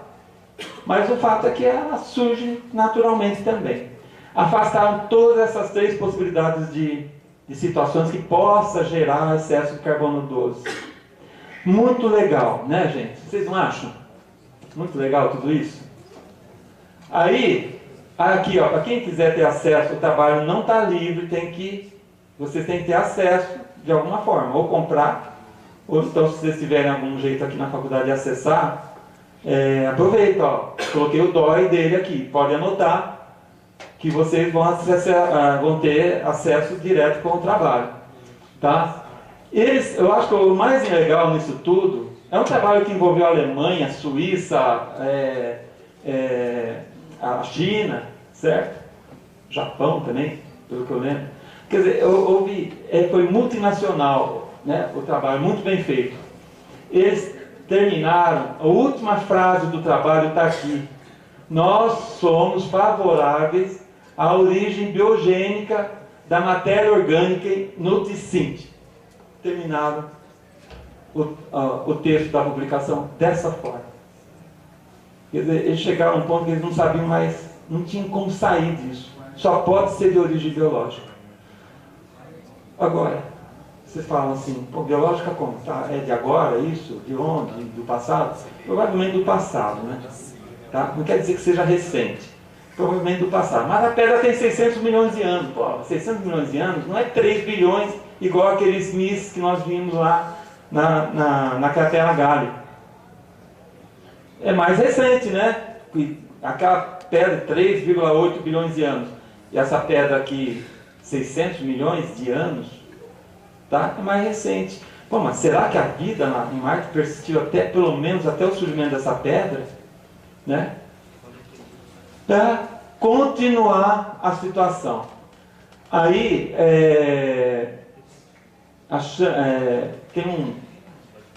estou falando agora de outra publicação, Universidade de Cardiff, Inglaterra. Em 2012, Jamie Wallace fez o doutorado dele em cima desse trabalho aqui. Ou seja, ele analisou o TICINT e encontrou estruturas anômalas no TICINT. Tem umas bolas ali. São estruturas que não são comuns de encontrar em minerais, tá? Umas bolinhas aqui. Ficou na dúvida. Analisou, encontrou carbono e oxigênio, tá? Na composição. Aí eu falei assim, eu já tinha uma pedrinha do TICINT nessa época. Eu falei assim, eu vou analisar também. Eu peguei, comprei um monte. Uma delas está aí. Essa pedra aí que vocês estão olhando, eu não analisei ainda. Tá? Inclusive a pedra maior que eu tenho. Porque eu consigo umas pedras pequenas. Porque é caro, gente. Ainda mais TICINT é caro. Ainda mais com essas coisas todas. De repente, se alguém anunciar oficialmente que o TICINT realmente tem vida, os sinais de vida concretas, tudo, o preço dessa pedra vai valer absurdamente. Dá para comprar casa com uma pedra dessa. Mas, espera aí, calma. Não estamos nesse ponto. Mas eu peguei o que eu tinha, escolhi algumas pela internet para comprar, tá? E comprei. E comecei a botar elas em análise. Então, a princípio, são rochas que tem olivina, piroxeno, masquelimita, são minerais típicas de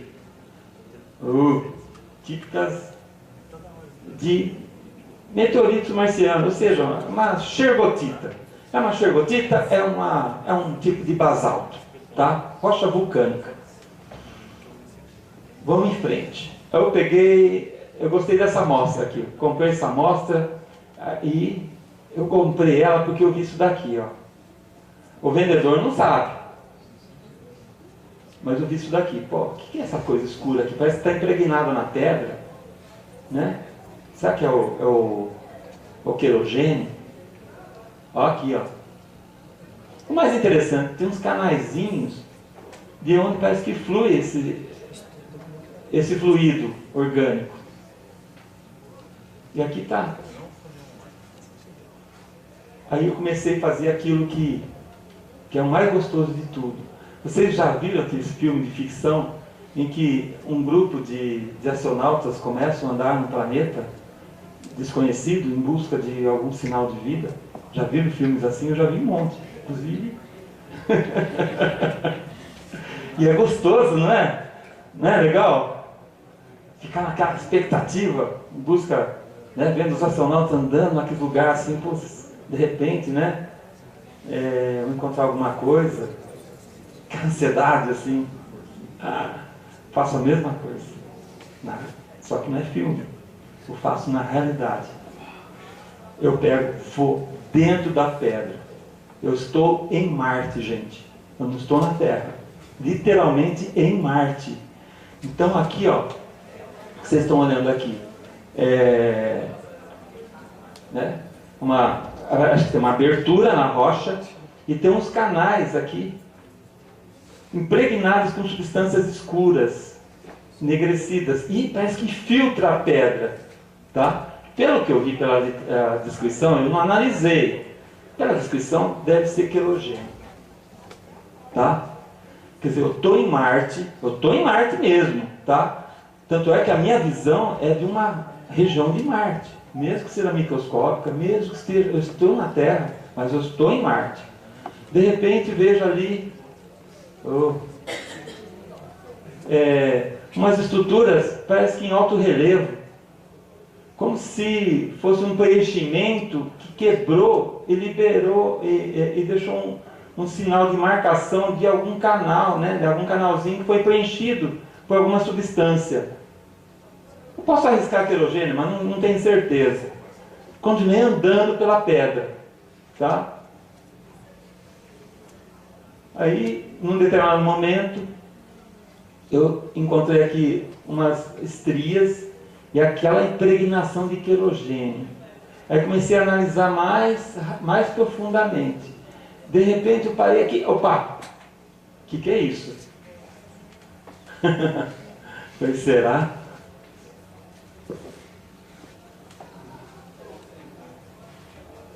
Achei mesmo, de fato. Aquelas estruturas que aquele pesquisador inglês achou, também achei, tá? Inclusive eu achei 3 bolas aqui, 1, 2, 3, muito parecidas.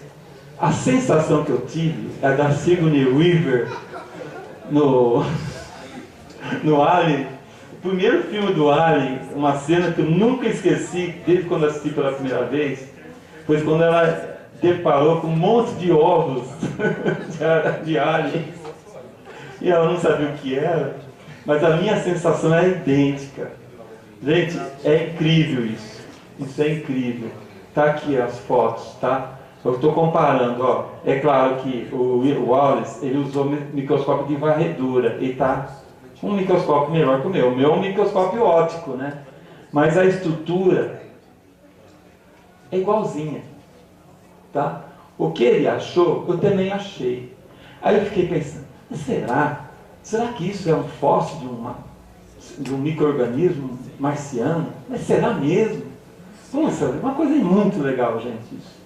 Tá? O fato é que o DeSint tem sinais esquisitos, tá? O meio científico não adotou totalmente essa condição, mas ninguém bateu de frente também não. Todo mundo ficou quieto, tá? Trabalho bem feito, tal, difícil criticar, né? Tá? O fato é que o trabalho está aí, né? Se você quiser acessar, vocês acessam.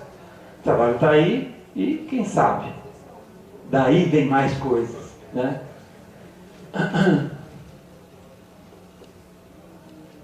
Quarta fase, instrumento de uso, ser humano, iniciado por, provavelmente, uma missão multinacional.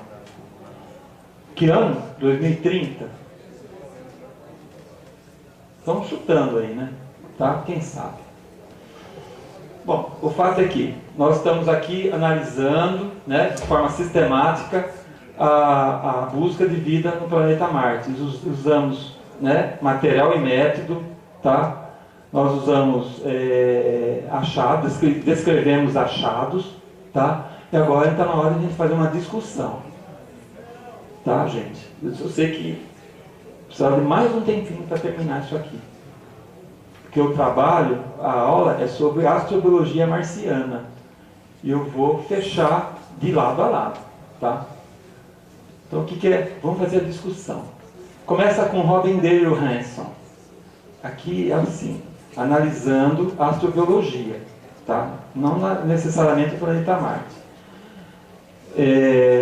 Hanson, ele considera umas coisas para a gente considerar, porque é muito fácil chegar e falar assim, não, tem ET sim, aí desce o disco voador, tá? Ele teve viagem de escoador para lá e para cá, e de vez em quando vem aqui e rapta uma vaca no meio do pasto. Quer dizer, não, tudo bem, né? Parece muito fácil, né? Isso é muito fácil. Mas peraí, vamos pensar melhor, né, gente? Vamos parar com essas coisas de facilidade, né?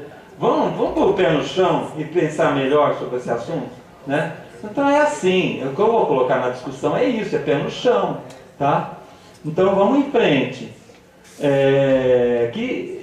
Hanson considera que na natureza existem barreiras que podem extinguir a vida antes dela atingir a complexidade.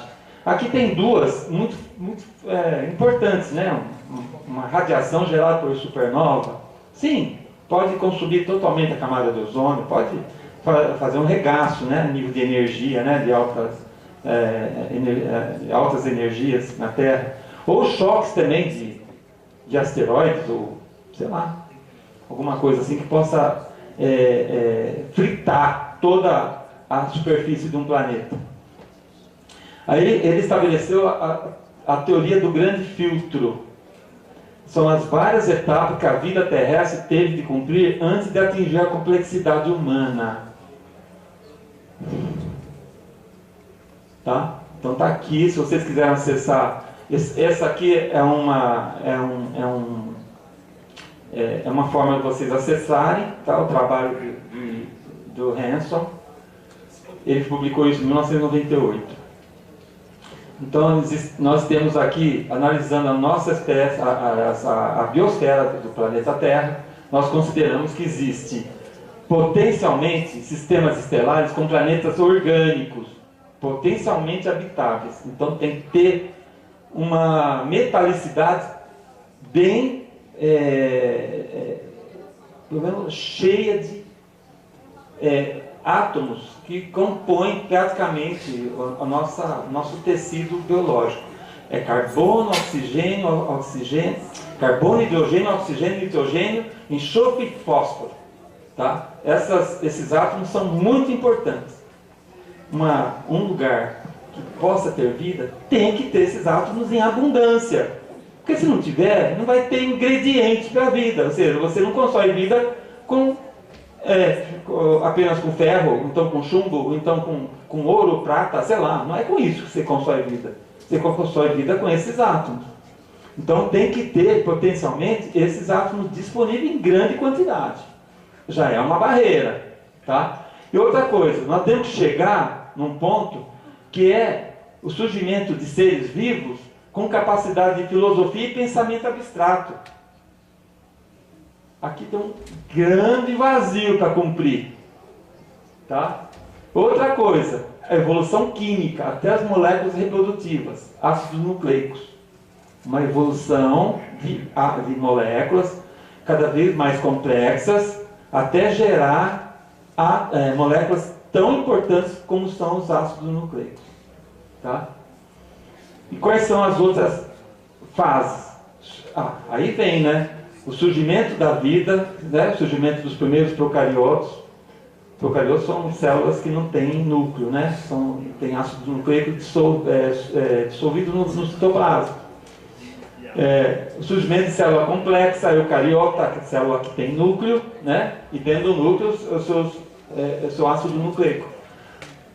DNA, né, no caso nosso. Reprodução sexual, que aumenta a diversificação, né, dos seres vivos.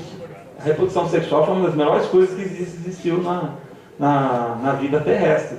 A grande diversificação por causa da reprodução sexual. A vida pluricelular, tá? Ou seja, seres complexos com várias células integrando o mesmo ser. Animais de grandes cérebros manuseando ferramentas.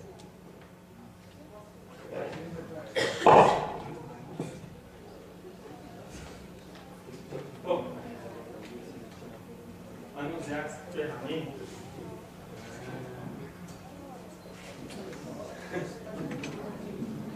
Significa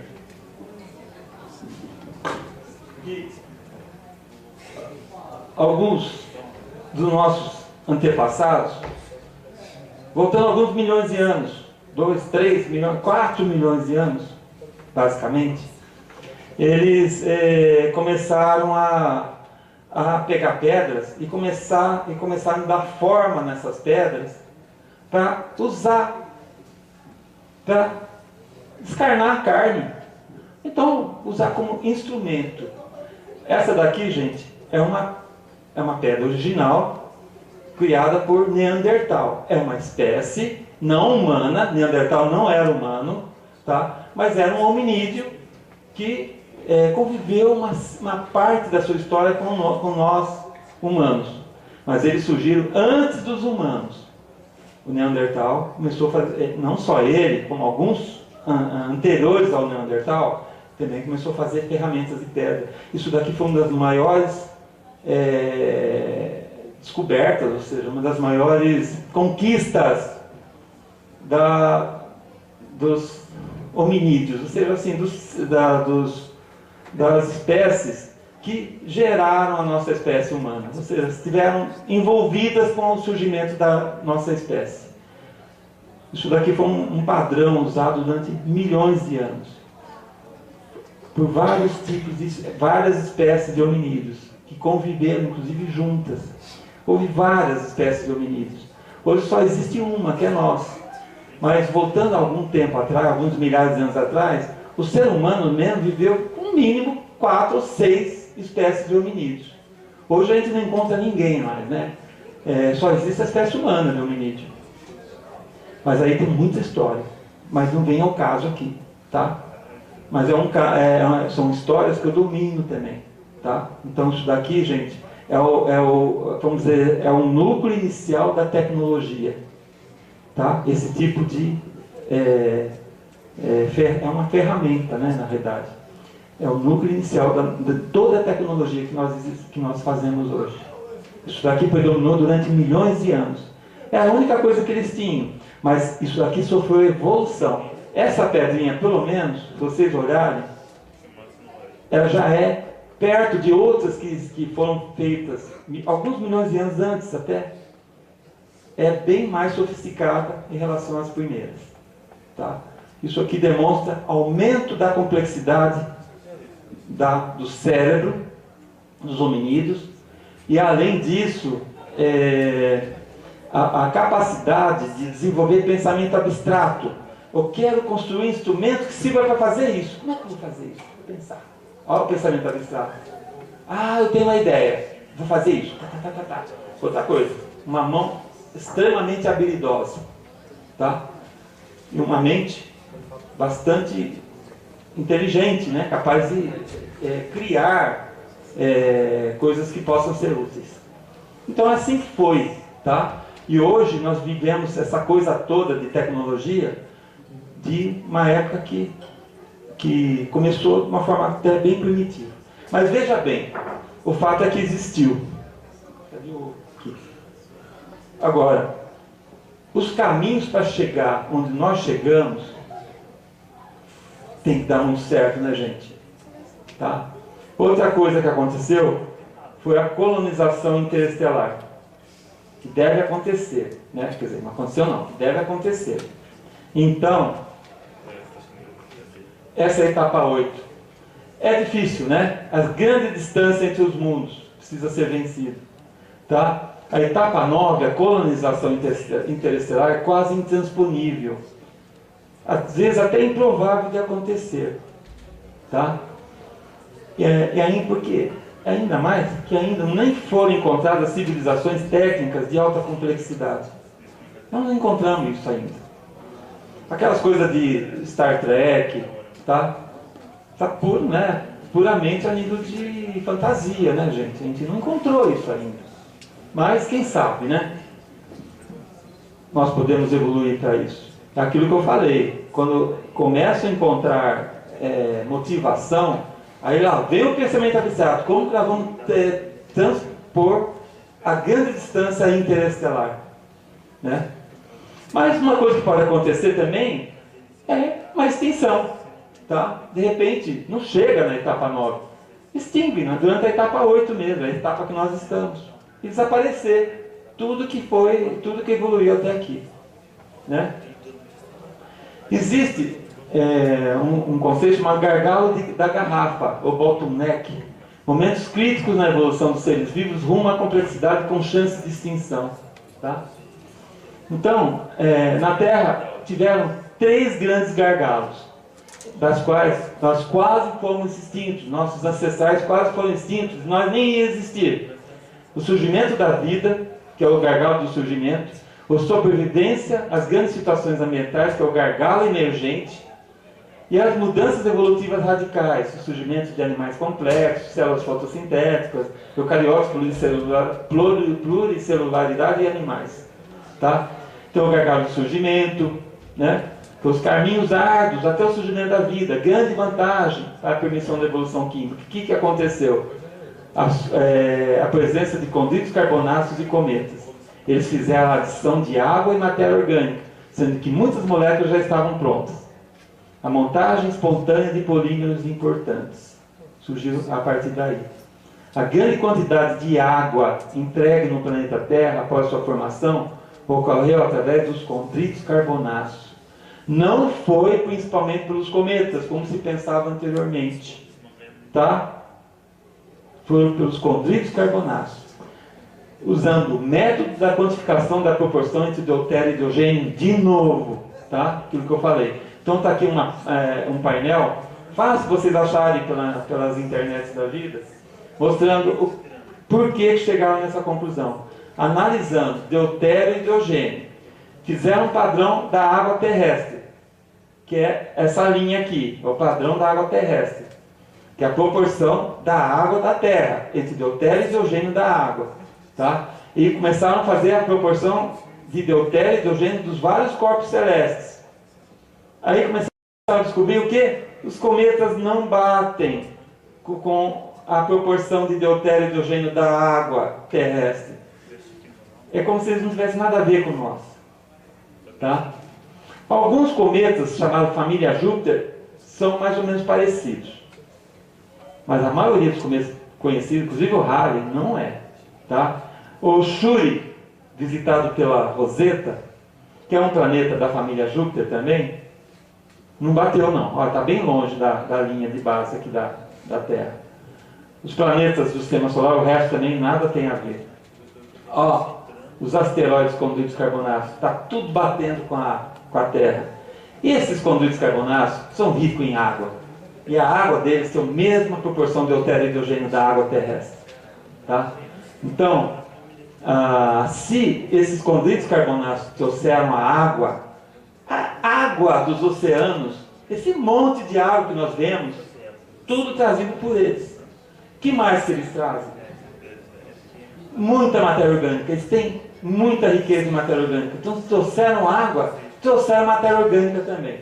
Tá? Então, no fundo, gente, eles infestaram o nosso planeta de matéria orgânica e água.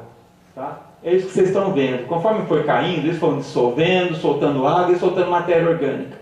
Tá? Considerando a massa da Terra na sua superfície, massa de água na sua superfície, proporcionalmente podemos imaginar a quantidade de moléculas orgânicas entregues pelos asteroides carbonáceos hidratados. São 2 tipos principalmente, o CI e CM. São os carbonáceos hidratados. Tá? Então por aqui, gente, vocês veem que a entrega de água não foi só água, foi matéria orgânica. Tá? Então, por trás dessa água toda entrega na Terra, tinha muita matéria orgânica. E essa matéria orgânica foi rica em componentes, em moléculas, que foram se reagindo uma com as outras, foram se unindo e foram gerando moléculas cada vez mais complexas, tá? Como vocês estão vendo aqui, tá? Até gerar moléculas autorreplicáveis, como vocês estão vendo também, tá? Quer dizer, e por fim gerou o progenota, ou seja, a primeira célula viva da Terra, que é bem provável que foi uma só, tá? Porque todos os seres vivos têm em suas células as mesmas características, como se tivéssemos um ancestral comum a todos os seres vivos da Terra. Isso é uma coisa assim de deixar a gente pasmo, né? Imaginar como pode um único ser vivo sobreviver. Tá? E os condritos carbonáceos são ricos em matéria orgânica. Vejam bem. Não, isso aí era uma outra aula que eu tinha colocado como proposta minha. Mas eu só vou citar aqui. Tá? Meteoritos, né? Assim como cometas e nuvens interestelares, principalmente meteoritos, tem aqui, essa aqui é a lista de moléculas, as moléculas, as biomoléculas mais importantes dos seres vivos. Então, pode ver, carboidratos, aminoácidos, peptídeos, membranas lipídicas, adenina, guanina, citosina, timinas, bases nitrogenadas, né, dos ácidos nucleicos, ribose, desoxirribose, fosfato. Vejam bem, olha os meteoritos, condritos carbonáceos, eles têm quase tudo isso. Água, carboidratos, aminoácidos, peptídeos ainda não foram encontrados, mas aminoácidos de monte, membranas lipídicas, ácidos graxos, né? De metabolismo energético, moléculas que colaboram com o metabolismo nosso. O NAD, que é o ácido, né? Que parte do ácido nicotínico. O ATP ainda não foi encontrado, está vazio. Agora, adenina, guanina, citosina, menos a timina, uracila também, fazem parte dos meteoritos. São moléculas, biomoléculas prontas.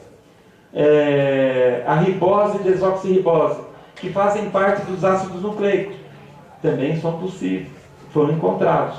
Ribose no meio interestelar. A desoxirribose, num trabalho publicado semana retrasada, demonstra que os meteoritos têm os componentes, inclusive moléculas que são consideradas catalisadoras, são capazes de gerar desoxirribose dentro do meteorito. Quer dizer, tudo isso é possível. Não encontrar a desoxirribose, mas encontrar todas as condições possíveis para criar desoxirribose dentro do meteorito. Fosfato, que é o fósforo ativo, tá? E a isomeria ótica. Outra coisa, gente. Porque todos os nossos aminoácidos são levógeros. Eles se enquadram de uma forma, sempre da mesma forma.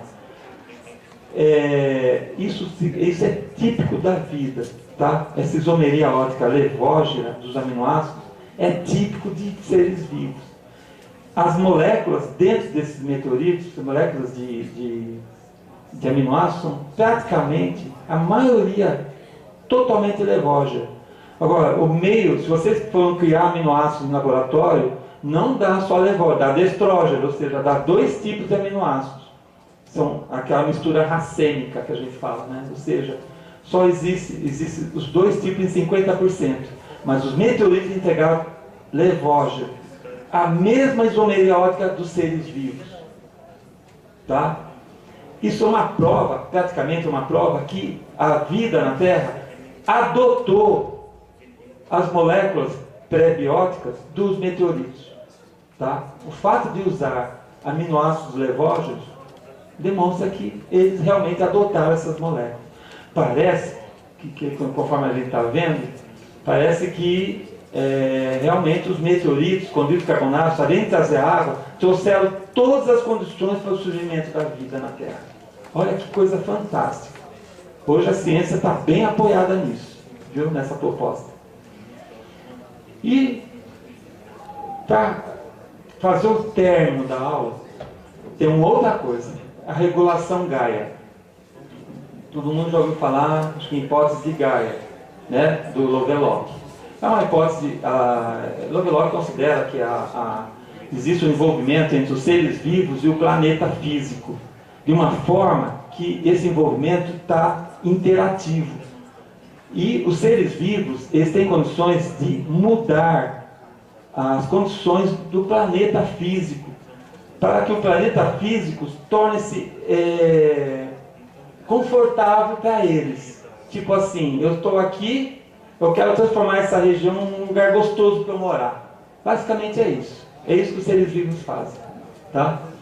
E essa é uma coisa, essa teoria já tem tempo, né? Desde 79, por James Lovelock.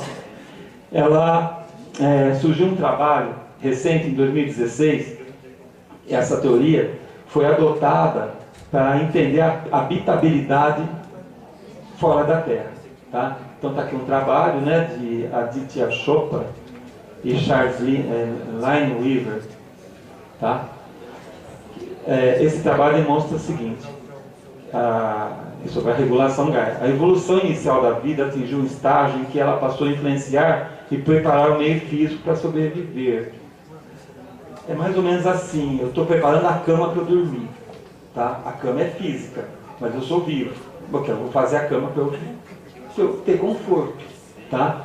A vida fez isso antes que o meio físico se tornasse hostil para ela. A presença da vida em todos os nichos ambientais da Terra significa que a vida dominou o planeta. Exemplo, a presença de estromatólitos por todo o planeta nos primórdios da Terra. Já é um sinal que a vida dominou o planeta. Tá? Aquilo que eu falei já, né, anteriormente, o estromatólitos parecem uns cogumelos criados por micro-organismos. Alguns deles têm 3,4 bilhões de anos. Tá? Os velhos planetas com oceanos ocorrem porque os seres vivos estão fazendo a regulação Gaia. Porque, inclusive, essa condição pode ser vista como uma bioassinatura. Bioassinatura é todo um processo que tem uma ação geral na termodinâmica de um planeta, ou seja, uma atuação geral. Por exemplo, a presença de ozônio, camada de ozônio na Terra, é uma bioassinatura. Todo mundo sabe que só seres vivos produzem oxigênio. O excesso de oxigênio produz a camada de ozônio. Isso é típico de seres vivos. Tá? É uma bioassinatura.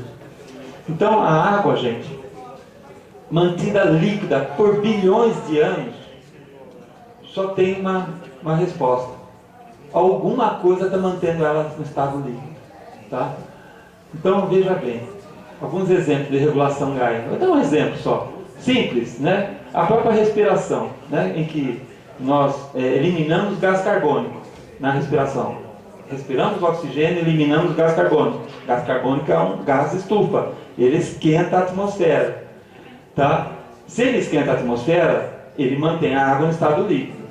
Também, as plantas, elas produzem oxigênio. Tá?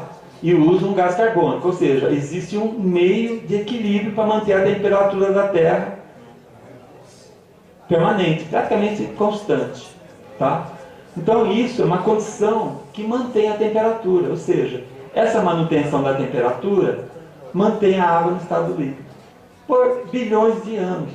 Tá? Outra situação é o metano, né? Que regula a temperatura também, porque metano é outro gás, estufa, tudo mais forte que o gás carbônico. E ele mantém, a presença dos seres vivos também mantém a temperatura da Terra. Ou seja, os seres vivos moldando o planeta para poder sobreviver, porque nós precisamos de água líquida, gente. Não precisamos de gelo nem vapor, nós precisamos mais de água líquida, porque é no líquido que ocorrem as reações bioquímicas. Tá? É o melhor solvente que tem as reações bioquímicas, é a água líquida. Tá? Adicionando ao efeito biológico de regulação, a água também faz o controle da temperatura. Né? Que é isso daqui, ó. Vou resumir aqui. Se esquentar, existe maior evaporação. Se evaporar mais, forma mais nuvens. O excesso de nuvens tem o efeito albedo, ou seja, a radiação solar é refletida de volta para o espaço. Aí embaixo da nuvem esfria. É evidente, né? Em dias nublados, a gente observa que é mais frio, né, do que os dias de sol. Tá? E quando cai a temperatura, tem menos evaporação, forma menos nuvens. Aí o solo esquenta. Tá?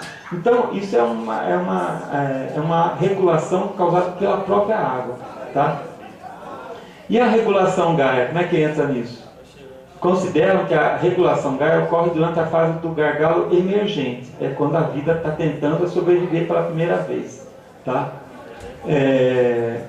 Quando ela consegue vencer o meio físico, depois mantém a água no estado líquido por bilhões de anos, preservando a sua função como solvente para as reações químicas.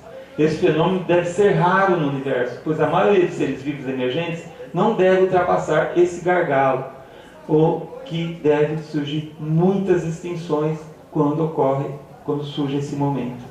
Marte é um exemplo provável desse fracasso. Tá? Seres vivos de Marte provavelmente não conseguiram vencer esse gargalo. emergente. Ou seja, não conseguiram moldar o planeta Marte para que eles pudessem viver confortavelmente. Tá?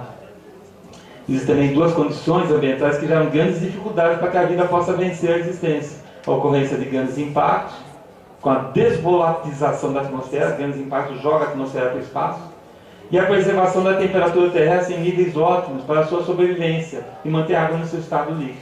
Tá? Para o surgimento da vida é necessária a ocorrência de janelas também, grandes janelas temporais de estabilidade climática, para que a vida possa desenvolver sem ser extinta. Tá? Essas janelas são favoráveis para o surgimento da vida. Tá? E precisa ter um tempo suficiente para que ocorra a regulação homeostática. E assim resista às intempéries que surgirão, senão a vida pode ser extinta. Então, por exemplo, aqui a Terra teve um momento, sim, de janela. Veja bem, ó, o que nós temos de histórico? Formação da Terra, 4,54 bilhões e 540 milhões de anos. O choque de Theia com a Terra, que deu origem à Lua, ocorreu entre 4,53 a 4,48 bilhões de anos. Logo em seguida surgiu uma situação que é a janela de estabilidade, é chamada Terra Fria, quando descobriram a presença de zircônios em alguns cristais. Zircônios são cristais que surgem em meio líquido, tá? E meio líquido. Mas esses zircônios têm 4,4 bilhões de anos. Isso demonstra que a Terra era líquida, a água era líquida há 4,3 bilhões, há 4,4 bilhões de anos atrás, a água era líquida, ou seja, era uma temperatura que estava no mínimo entre 0 a 100 graus. Então havia uma estabilidade. A água líquida favoreceu o surgimento da vida. Entre 4,3 a 4,1 bilhões de anos. Segundo, existem vários sinais de fósseis, ou então biomarcadores, demonstrando a presença de vida aqui, ó, 4,3 a 4,1 bilhões de anos. Cada vez mais surgem sinais demonstrando a presença de vida nessa época. Tá? Quero dizer, vocês vão ver em algumas publicações 3,8 bilhões de anos. Mas na realidade, aqui está cada vez mais engrossando a teoria de que a vida surgiu por aqui, ó, nessa fase. Depois, a vida enfrentou uma situação dramática, que foi o bombardeio pesado tardio. Foi uma época que a Terra recebeu um monte de choque de asteroides. Tá? Ela conseguiu sobreviver. Depois houve um aumento da radiação solar, né, em 30%. Tá? A fotossíntese, né, ela começou a ficar mais ativa. Os registros fósseis de estromatolitos, 3,8 a 3,4 bilhões de anos. A fotossíntese intensificada, que foi a oxigenação do planeta, fatal para os anaeróbicos, né, porque os germes anaeróbicos não gostam de oxigênio. E a grande oxigenação do planeta há 2,7 bilhões de anos. Tá? Então, essa foi a janela temporal do surgimento da vida.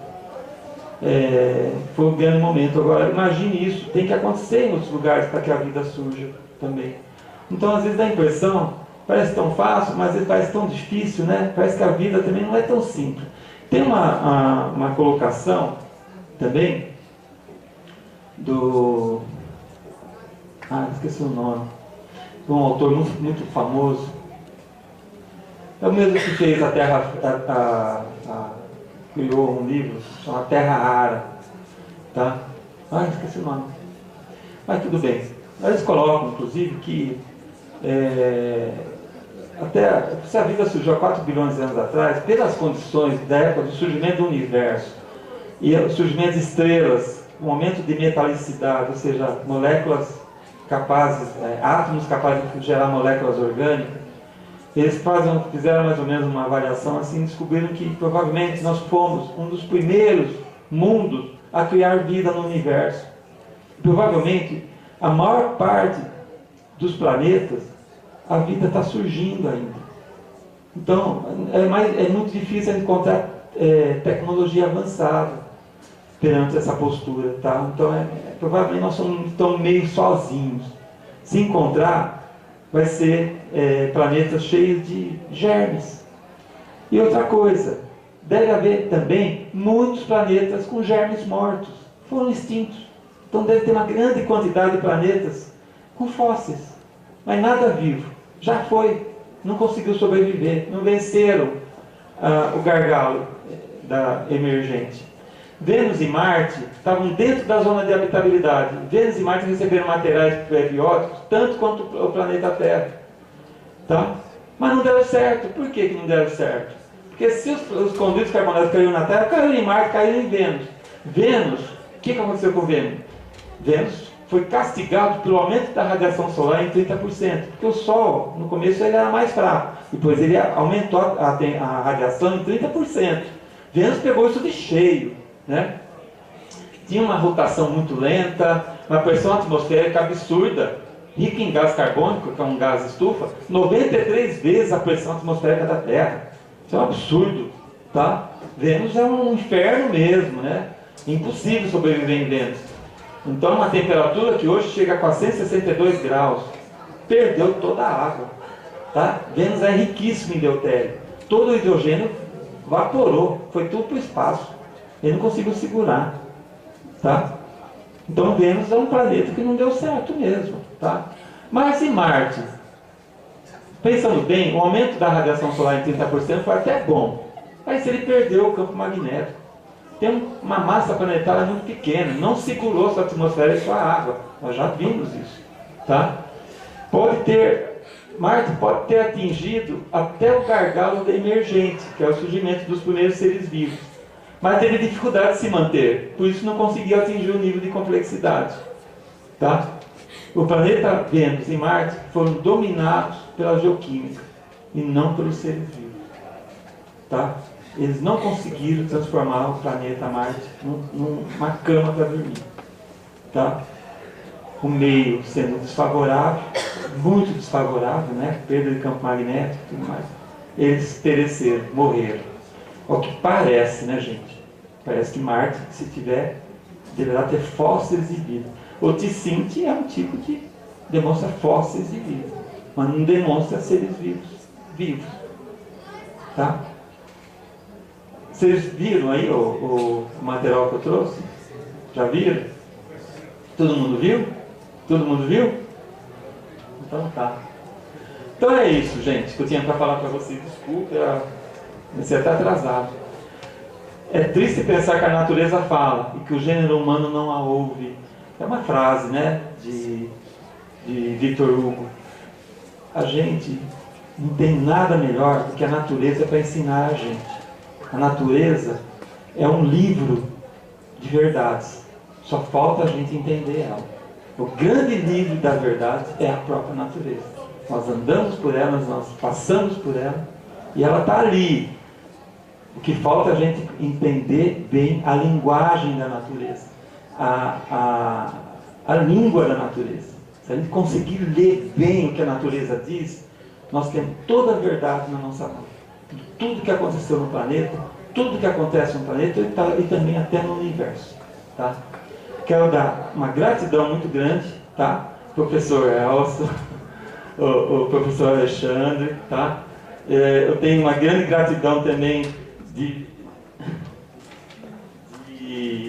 ter vocês aqui, tá? Aqui o Renato também, né? Todos vocês aqui que estão aqui presentes aqui junto comigo, tá? Quero deixar um grande abraço. Eu estou aqui disponível para tudo que vocês quiserem. Se vocês quiserem mais algumas coisas comigo, estou com um material imenso, tá? Para mostrar para vocês. E seria uma grande... seria muito bom para mim também compartilhar tudo que eu tenho visto, tá? Porque eu estou vendo muitas coisas sozinho, então o gostoso é compartilhar tudo isso. Então, se vocês tiverem interesse de abrir estudos ou coisas assim, ou analisar coisas das quais eu tenho, e qualquer coisa que for necessário, eu gostaria de agradecer, se vocês tiverem interesse, tá? Também, tá? E dar o meu adeus, né? Os marcianinhos são verdes. Quero agradecer, assim, agora de coração, a presença do André também, que foi um dos grandes batalhadores pela criação do Gamate. É uma pessoa, assim, quase que não dá nem para acreditar da existência. André defendeu o doutorado dele agora essa semana, né, André? Tá? Quero deixar aqui para você, tá? Meus parabéns e mostrar para você que eu sou da sua torcida, tá? Tá bom, André? Nós temos uma grande gratidão a todos nós, viu? Pelo André também, tá? E muito obrigado.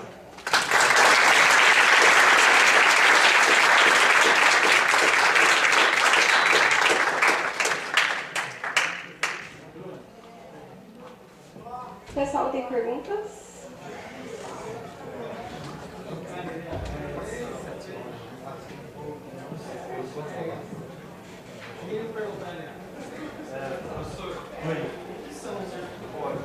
Os zircônios?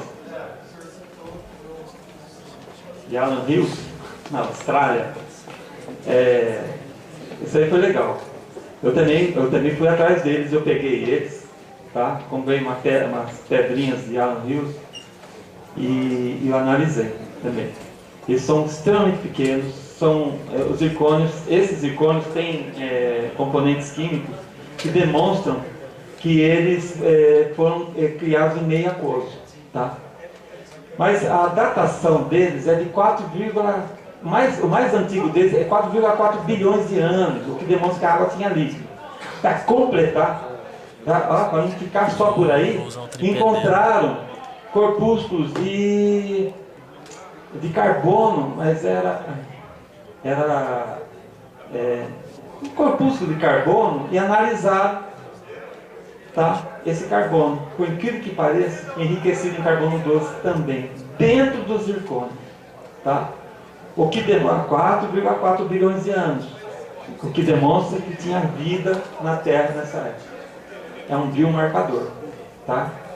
Quer dizer, excesso de carbono doce dentro do zircônio. Além dele ser formado em meio aquoso, também tem sinais de vida dentro dele, tá? São uns cristalzinhos vermelhos, são muito pequenos, na ordem de 100 micras, 80 micras, tudo nessa base aí. Então, o zircônio é até difícil de achar, viu? Você põe a rocha que tem o zircônio, você tem que analisar em vários pontos de foco, no mesmo campo, você tem que analisar em vários campos de foco para procurar eles. De repente você acha, tá? Os cristalzinhos vermelhos, eles parecem, é bem estilo cristal mesmo, tem até pontinha dos dois lados, sabe? São muito interessantes. E é um dos minerais mais antigos que tem. Inclusive eles são altamente resistentes, né? O zircônio é um metal muito resistente. Ele pode ter sofrido o tectonismo, ele pode ter voltado para o manto, depois voltado para a superfície. Eles não desmancham, eles não derretem, tá? O zircônio ele segura. É que nem ele é tão duro quanto, nem tanto, né? Mas duro como é o diamante, tá? Então eles resistem até o tectonismo também. Então, apesar de ter 4 bilhões de anos, você pode falar assim, nossa, não sofreu metamorfismo. Sim, claro, mas eles resistem, tá? Outros cristais derretem, mas eles não. Então são os cristais zircônios, esses zircônios que o Fabiano Rios da Austrália, são provas não só da existência da vida terrestre em tempos tão arcaicos, né? Praticamente na época adiana ainda. E mostrando que a Terra já estava em condições tinha uma janela já mostrando condições de ter vida. Tinha uma estabilidade de clima para poder surgir a vida. Eles são muito interessantes, muito importantes nesse contexto é um dos pontos mais importantes da história geológica da Terra. O surgimento, a formação desses zircônios. Tá?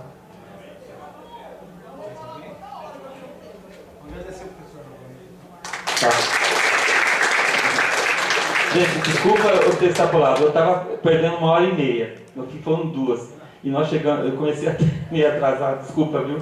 Tá? Eu gostaria de ter feito em 1h30.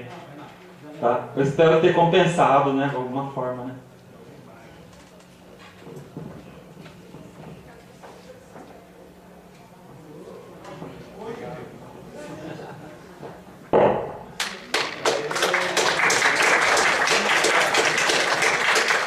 Agradeço ao professor Nelson pela palestra. E foi a última palestra do ciclo, pessoal. A gente vai para o COF, depois vai ter uma observação lá no campo. E agora o professor Alexandre. Eu queria, para a gente encerrar esse ciclo de palestra do GAMAT, eu queria fazer a questão de parabenizar todo o pessoal aí do GAMAT que organizou o evento. Eles fizeram o negócio praticamente sozinhos, eu só assinei papel e reservei sala. E ficou assim sensacional, reservaram.